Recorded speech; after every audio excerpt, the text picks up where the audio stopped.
दोस्तों आज इंडिया दुनिया की 5th लार्जेस्ट इकोनॉमी है जो तेजी से ऊपर की ओर बढ़ रही है। ऐसे में अगर हम आपसे पूछें कि वो कौन से सेक्टर्स हैं जिसमें अगर इंडिया अपना पोटेंशियल इंक्रीज करे तो वो अपनी इस ग्रोथ को और भी ज्यादा फास्टर कर सकती है, तो शायद आप agriculture, MSME, IT, renewable energy, defence, pharma, space etcetera etcetera का नाम लेंगे। लेकिन फिर भी इन सबको जोड़ने वाला और सबसे अहम सेक्टर शायद आप फिर भी भूल जाएं। जी हाँ, हम बात कर रहे हैं लॉजिस्टिक्स सेक्टर की। आपने बीते कोविड क्राइसिस और लॉकडाउन के दौरान देखा होगा कि कैसे फास्ट मूविंग कंज्यूमर गुड्स और फार्मास्यूटिकल प्रोडक्ट्स जैसे ऑक्सीजन सिलेंडर्स, वैक्सीन्स और मेडिकल एड इत्यादि का टाइमली मैन्युफैक्चर होकर फाइनल कंज्यूमर तक पहुंचना कितना क्रूशियल हो गया था, जिसमें एक भी बॉटलनेक या तो प्रोडक्ट के पीसेस को हमारी पहुंच से बाहर कर देता था या फिर अनअवेलेबिलिटी की वजह से हमारे लिए सर्वाइवल क्राइसिस खड़ी हो जाती थी। ऐसे में हमारे जैसे कंज्यूमर्स और इन प्रोडक्ट्स के प्रोड्यूसर्स के लिए ये सेक्टर क्या रोल प्ले करता है आप खुद ही समझ सकते हैं। अब अगर इस स्पेसिफिक एग्जांपल को छोड़कर हम इसे इंडियन इकोनॉमी के एक ब्रॉडर पर्सपेक्टिव में देखें तो ऐसे में जब इंडिया इस अमृत काल में एक डेवलप्ड नेशन बनने का प्रण ले चुका है तो हमारे लिए अपने लॉजिस्टिक्स सेक्टर और सप्लाई चेन को एफिशिएंट बनाना बेहद जरूरी है। इसी दिशा में 17 सितंबर 2022 को भारत के प्रधानमंत्री श्री नरेंद्र मोदी ने विज्ञान भवन में देश की नेशनल लॉजिस्टिक पॉलिसी अनाउंस की।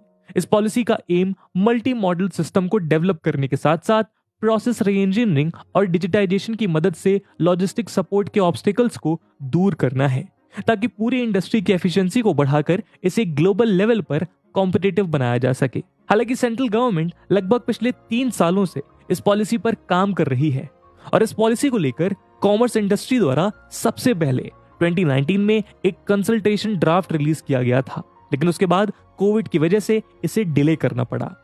एक बार तो लगा कि शायद अब ये पॉलिसी ठंडे बस्ते में जा चुकी है, लेकिन जब फरवरी 2022 में भारत की फाइनेंस मिनिस्टर ने बजट में इस पॉलिसी को लेकर एक बार फिर से अनाउंसमेंट करा तो इन आशंकाओं पे पूर्ण विराम लग गया।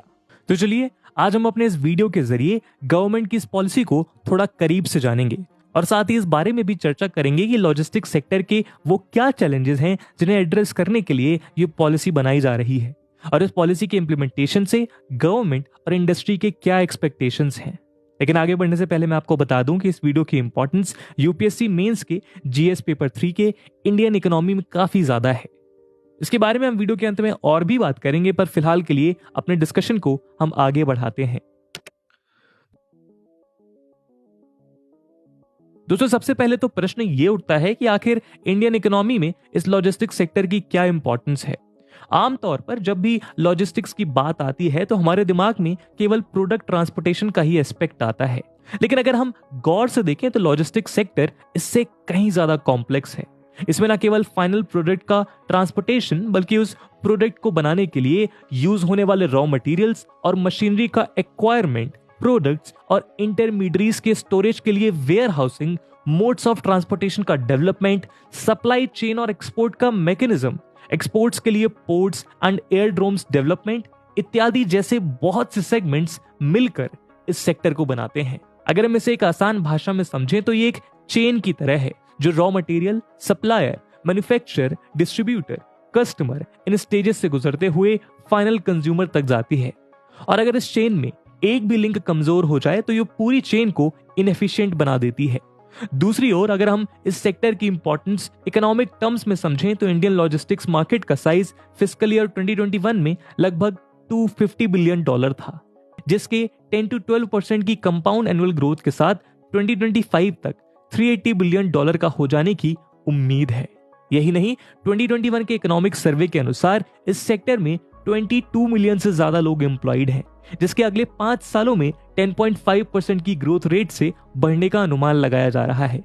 इस सेक्टर की ग्रोथ को लेकर यह अनुमान इसलिए भी लगाए जा रहे हैं क्योंकि बीते सालों में इंडिया की प्रोडक्शन कैपेसिटी कई गुना तक बढ़ी है। यही नहीं, 10 से ज्यादा सेक्टर्स में गवर्नमेंट द्वारा शुरू किए गए प्रोडक्शन लिंक्ड इंसेंटिव प्रोग्राम्स की वजह से आने वाले सालों में इसके और भी ज्यादा तेज गति से बढ़ने की उम्मीद है। साथ ही इंडिया का ई कॉमर्स मार्केट और एमएसएमई सेक्टर ग्रो कर रहे हैं और वन डिस्ट्रिक्ट वन प्रोडक्ट जैसे प्रोग्राम्स इंडिया के प्रोडक्ट बास्केट और रीजनल इंडस्ट्रियल पॉकेट्स को और भी ज्यादा डाइवर्स कर रहे हैं। आने वाले सालों में इंडियन इकोनॉमी के फास्टर ग्रोथ में लॉजिस्टिक्स सेक्टर और भी ज्यादा क्रूशियल रोल प्ले करेगा। लेकिन इतना क्रूशियल सेक्टर होने के बाद भी इंडियन लॉजिस्टिक्स सेक्टर में बहुत सी खामियां हैं और इंडियन गवर्नमेंट की इस नई पॉलिसी को समझने के लिए हमारे लिए इन खामियों को जानना भी बहुत इंपॉर्टेंट है। तो चलिए अब इस पॉलिसी को समझने से पहले हम इंडियन लॉजिस्टिक्स सेक्टर की वीकनेस को भी जान लेते हैं। दोस्तों, अगर हम वर्ल्ड बैंक के latest available logistics performance index 2018 पर नजर डालें तो भारत इसमें 44th रैंक पर नजर आता है, जो इंडिया जैसी रैपिडली ग्रोइंग इकोनॉमी और उसके फ्यूचर डेवलपमेंट्स के लिए एक बुरी खबर है। जबकि हमारा पड़ोसी चाइना इसी रैंक में 26th प्लेस पर नजर आता है और इसका एक बड़ा कारण है इंडिया के लॉजिस्टिक्स सेक्टर का कॉम्प्लेक्स स्ट्रक्चर, जिसमें 20 से ज्यादा government agencies, 40 partner government agencies, 37 export promotion councils और 500 सर्टिफिकेशंस इन्वॉल्व हैं, जो अलग अलग स्टेज पर स्पीड ब्रेकर का काम करते हैं। साथ ही इंडिया की लॉजिस्टिक्स इंडस्ट्री हाईली फ्रेगमेंटेड और अनऑर्गेनाइज्ड है। इंडस्ट्री के डेटा के अनुसार 85% से ज्यादा ट्रांसपोर्टर्स के पास 20 से भी कम ट्रक्स हैं। वहीं देश में वेयर हाउसिंग और कोल्ड स्टोरेज से रिलेटेड इंफ्रास्ट्रक्चर की कमी भी साफ देखी जा सकती है।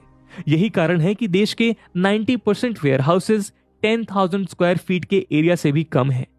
यही नहीं, इन वेयर हाउसेज का उपयोग भी केवल प्रॉफिटेबल एंड साइजेबल इंडस्ट्री के लिए ही किया जाता है, जिस वजह से न्यूली ग्रोइंग एमएसएमई सेक्टर या non conventional but important products के स्टोरेज एंड मूवमेंट में भी दिक्कत होती है।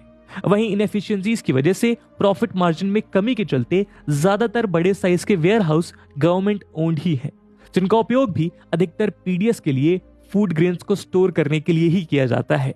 फिर भी लॉजिस्टिकल इंफ्रास्ट्रक्चर के अभाव में इंडिया अपना ऑलमोस्ट 16% एग्रीकल्चरल आउटपुट हर साल वेस्ट कर देता है। साथ ही इस सेक्टर में इन छोटे छोटे और अनऑर्गेनाइज्ड प्लेयर्स की मेजॉरिटी होने से पूरी प्रोसेस स्ट्रीमलाइन नहीं हो पाती। इसके अलावा अगर हम ट्रांसपोर्टेशन सेक्टर की बात करें तो इंडिया जैसे विशाल और जियोग्राफिकली डाइवर्स नेशन में मल्टी मोडल ट्रांसपोर्टेशन की इंटरकनेक्टिविटी की भी बहुत ज्यादा जरूरत है, ताकि सप्लाई चेन को कश्मीर से लेकर कन्याकुमारी और कांडला से लेके कोहिमा तक जोड़ा जा सके। लेकिन इस वॉइड के चलते ही अगर हम 2021 की बात करें तो देश के अंदर पर किलोमीटर एक मेट्रिक टन लोड को ट्रांसपोर्ट करने में सबसे cost effective mode of transportation railways है, जिसमें इसकी वैल्यू 1.6 रुपीज है। वहीं इनलैंड वाटरवेज से ये 2.2 रुपीज और रोड ट्रांसपोर्ट के लिए ये वैल्यू 3.6 रुपीज है।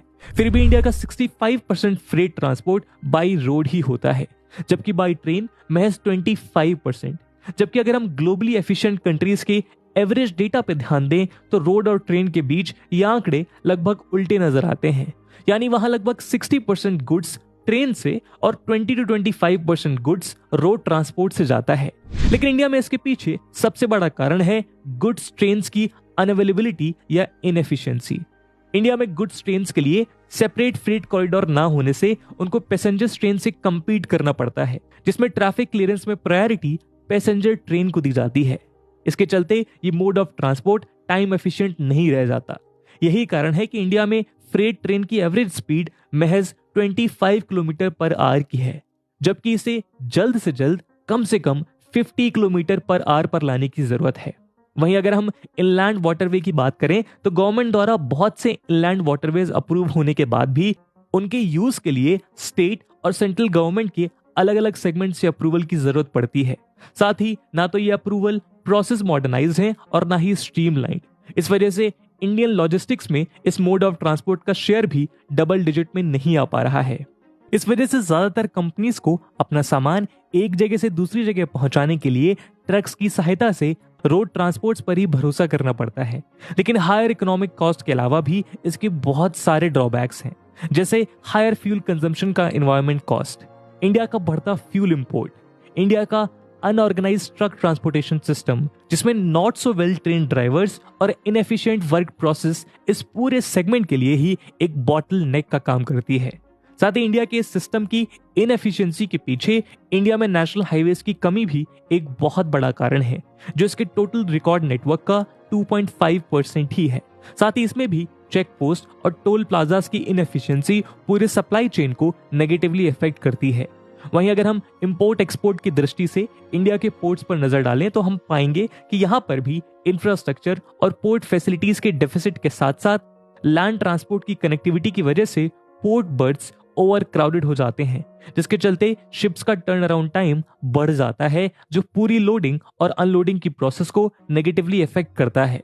हालांकि ये बात सही है कि हाल के सालों में इंडिया ने अपने पोर्ट डेवलपमेंट पर विशेष ध्यान दिया है, और यही कारण है कि एक कंटेनर वेसल का average turn around time 44 hours से घटकर 26 आवर्स हो गया है। लेकिन अभी भी इसमें और अधिक सुधार किए जाने की जरूरत है।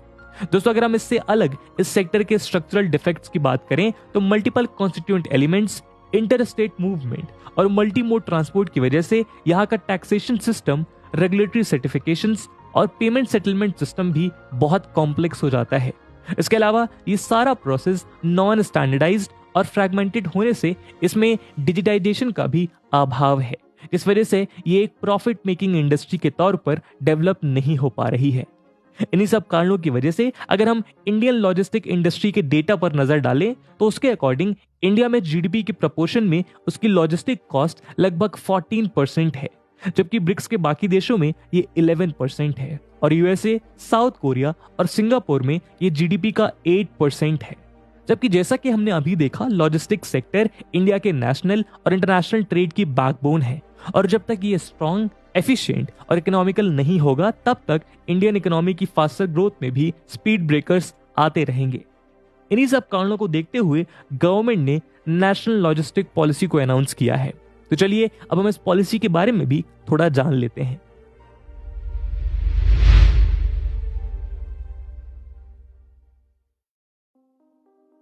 तो अगर हम इस पॉलिसी के ड्राफ्ट पे नजर डालें तो हम पाएंगे कि इस पॉलिसी के अंतर्गत मेनली 4 बड़े कदम उठाए जा रहे हैं।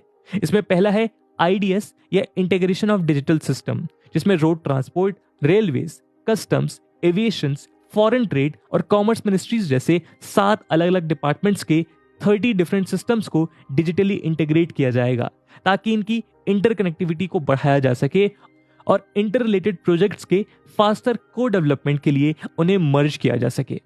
दूसरा है यूलिप या यूनिफाइड लॉजिस्टिक्स इंटरफेस प्लेटफॉर्म, जिसके जरिए ऐसा इंटरफेस डेवलप किया जाएगा जिसकी मदद से डिस्टेंस और टाइम एफिशिएंसी को मेंटेन करने के साथ साथ शॉर्टर डिस्टेंस और स्मूथर कार्गो मूवमेंट को एंश्योर किया जा सके। साथ ही कार्गो मूवमेंट की इंफॉर्मेशन कॉन्फिडेंशियल मैनर में रियल टाइम बेसिस पर अवेलेबल कराई जा सकेगी। इसके लिए NICDC यानी national industrial corridor development corporation के लॉजिस्टिक्स डेटा बैंक प्रोजेक्ट की सहायता ली जाएगी। इसके बाद तीसरा बड़ा कदम है ई-लॉग या ईज ऑफ लॉजिस्टिक्स, जिसके लिए लॉजिस्टिक बिजनेस और उसके ऑपरेशन से जुड़े रूल्स एंड रेगुलेशंस को सिंप्लीफाई और स्ट्रीमलाइन किया जाएगा। साथ ही इस इंडस्ट्री के एसोसिएशंस को गवर्नमेंट चैनल से लिंक किया जाएगा, ताकि इस सेक्टर के इश्यूज को गवर्नमेंट चैनल्स के डायरेक्ट इंटरवेंशन से उनका स्पीडी रिजोल्यूशन किया जाए, जिससे इस सेक्टर के साथ साथ ओवरऑल ईज ऑफ बिजनेस को एंश्योर किया जाएगा।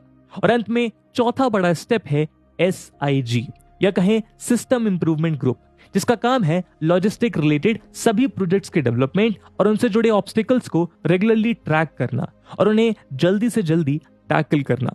दोस्तों, ऐसे में हम ये साफ देख सकते हैं कि इस सेक्टर के बेटरमेंट के लिए गवर्नमेंट हर चौतरफा प्रयास कर रही है। वहीं जैसा हमने आपको बताया कि इस पॉलिसी पर 2019 के पहले से ही काम शुरू हो गया था। यही वजह है कि इससे जुड़े कदम सरकार ने बहुत पहले उठाने शुरू कर दिए थे। तो अगर हम देखें तो इसी सिलसिले में 2017 में कॉमर्स डिपार्टमेंट के अंडर ही अलग से लॉजिस्टिक्स डिवीजन क्रिएट कर दिया गया था, ताकि इस पर अलग से विशेष ध्यान दिया जा सके। वहीं अब लॉजिस्टिक के नए डिपार्टमेंट को ही क्रिएट करने को लेकर चर्चा चल रही है। वहीं अक्टूबर 2021 में PM गति शक्ति स्कीम या national master plan for multi modal connectivity को लॉन्च किया गया था, जिसका मेन एम है railways, roads and highways, petroleum and gas, power, telecom, shipping, aviation जैसे 16 से ज्यादा मिनिस्ट्रीज और डिपार्टमेंट्स के बीच डेटा को सिंक करके एक कोऑर्डिनेटेड वे में इंफ्रास्ट्रक्चर प्रोजेक्ट्स की प्लानिंग और एग्जीक्यूशन को इंप्लीमेंट करना। इस पॉलिसी के इंप्लीमेंटेशन से गवर्नमेंट का प्रयास है कि अगले 5 सालों में लॉजिस्टिक सेक्टर में एसोसिएटेड कॉस्ट को जीडीपी के प्रपोर्शन में 10% से नीचे लाया जाए, ताकि हमारी इकोनॉमी भी सिंगापुर और साउथ कोरिया की तरह एक एफिशिएंट लॉजिस्टिक सेक्टर का फायदा उठा सके। लेकिन इसके लिए इंडिया को अपनी करंट लॉजिस्टिक कॉस्ट कट करके ऑलमोस्ट हाफ करनी होगी। और इसे अचीव करने और लॉजिस्टिक इकोसिस्टम को एफिशिएंट बनाने के लिए data driven decision support system यानी डीएसएस भी डेवलप किया जा रहा है, ताकि logistics related decision extracted data के बेसिस पर लिए जा सकें, जिससे डिसीजन मेकिंग की प्रोसेस को एफिशिएंट बनाकर बेटर रिजल्ट्स को इंश्योर किया जा सके। ऐसा करके इंडियन गवर्नमेंट ने 2030 तक लॉजिस्टिक परफॉर्मेंस इंडेक्स में इंडिया को भी टॉप 25 नेशंस में लाने का टारगेट रखा है।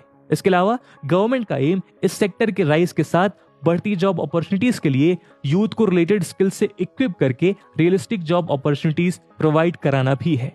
अनेक एक्सपर्ट्स की बात से सहमत होते हुए गवर्नमेंट का यह भी मानना है कि इस क्रूशल सेक्टर के स्ट्रीमलाइन हो जाने से इंडिया का प्रोडक्शन और एक्सपोर्ट पोटेंशियल में एक मल्टीप्लाइंग इफेक्ट होगा, जिससे आने वाले सालों में इंडस्ट्रियल सेक्टर में प्रोडक्शन लिंक्ड इंसेंटिव के बजाय प्रोडक्टिविटी लिंक्ड ग्रोथ का कॉन्सेप्ट स्टैब्लिश हो जाएगा। इसी दिशा में इंडिया के एक्सपोर्ट्स को ग्रो करने के लिए ही गवर्नमेंट ने 40 एयर कार्गो टर्मिनल्स के साथ साथ 35 मल्टी मॉडल लॉजिस्टिक हब्स भी डेवलप करने की योजना को भी इंप्लीमेंट करना शुरू कर दिया है, जिसके जरिए लॉजिस्टिक ट्रांसपोर्टेशन के current point two point model को हब एंड स्पोक मॉडल से रिप्लेस किए जाने की कोशिश की जा रही है, ताकि ऐसे हब्स बनाकर ओवरऑल ट्रांसपोर्टेशन कॉस्ट को कम किया जा सके। यही नहीं, इस पॉलिसी के साथ साथ पहले से चल रहे इंफ्रास्ट्रक्चर और ट्रांसपोर्टेशन डेवलपमेंट से रिलेटेड प्रोग्राम्स जैसे पीएम गति शक्ति, सागरमाला, भारतमाला इत्यादि भी इस पॉलिसी के इंप्लीमेंटेशन में की रोल प्ले करेंगे। साथ ही सरकार की ओर से हाईवे इंफ्रास्ट्रक्चर के डेवलपमेंट और डेडिकेटेड फ्रेट कॉरिडोर के लिए भी लगातार प्रयास किए जा रहे हैं। वहीं टेक्नोलॉजी एडवांसमेंट और टेक्नोलॉजिकल इंफ्रास्ट्रक्चर से रिलेटेड लिए गए गवर्नमेंट के स्टेप्स जैसे कि FASTag, GST, paperless export import के ट्रेड ऑपरेशन से रिलेटेड ई संचित जैसे एडवांस प्रोग्राम्स भी इंडिया के लॉजिस्टिक सेक्टर के डेवलपमेंट में ऑलरेडी अपना सहयोग दे रहे हैं।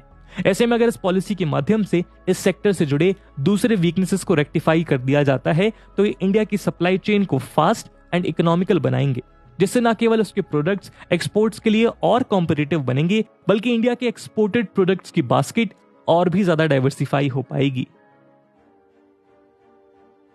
दोस्तों, जैसे कि पीएम मोदी ने इस पॉलिसी की घोषणा करते हुए अपने अभिभाषण में भी बताया, हमारे देश के समृद्ध काल में 2047 तक देश को एक डेवलप्ड नेशन बनाने के लिए हमारी सरकार बहुत से कदम उठा रही है, जिनके जरिए इकोनॉमी के लगभग हर सेक्टर को किसी न किसी तरह से रिफॉर्म किया जा रहा है।